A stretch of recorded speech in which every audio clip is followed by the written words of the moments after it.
Mas magandang hapon mga bugto. Another day, another works. So meron tayo ritong ginagawang electric fan. So para lang dun sa mga beginners, dun sa mga baguhan, disclaimer lang mga idol. Para lang dun sa mga baguhan, halimbawa nahihirapan o nalilito, sa mga estudyante na nalilito mag connect ng speed ng fan motor. So, yung common na kulay ng fan motor natin ay dalawang yellow, yan, isang white, isang black, isang green, isang red. So, ito yung common na kulay ng electric fan motor. So, ngayon, paano natin identify yung speed, yung 1, 2, 3. Alright. So, para mabilis, dapat may digital counter tayo, tester. So, ang common line dito sa ganitong is green. So, itong kulay green. So, dito mo lalagay yung isang test probe. So, lagay lang natin sa resistance ng ating tester. Okay, yung isang test probe, lagay natin dun sa green.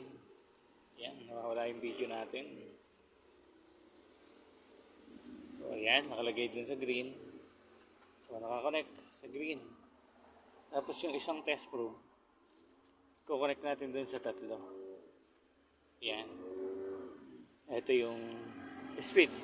So, dito, low speed ay dapat pinakamataas na resistance.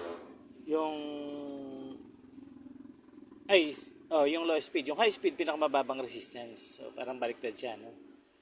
So, pag number 1, yung low speed na tinatawag natin, siya yung pinakamataas na resistance. Okay. So, tingnan muna natin. Itong white. Yan, resistance ng white. 460 ohms. 460 ohms. Kasi 0.459 nakalagay K, ibig sabihin ayun ay ohms lang kasi ang decimal point nasa likod ng numbers 4. So 460 o 459 ang white. Ang black ay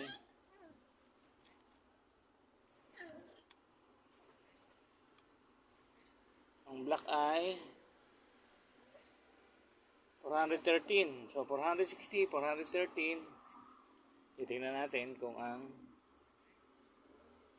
red ay ilan. O 300. So ang kulay red ay 300, ang black ay 416.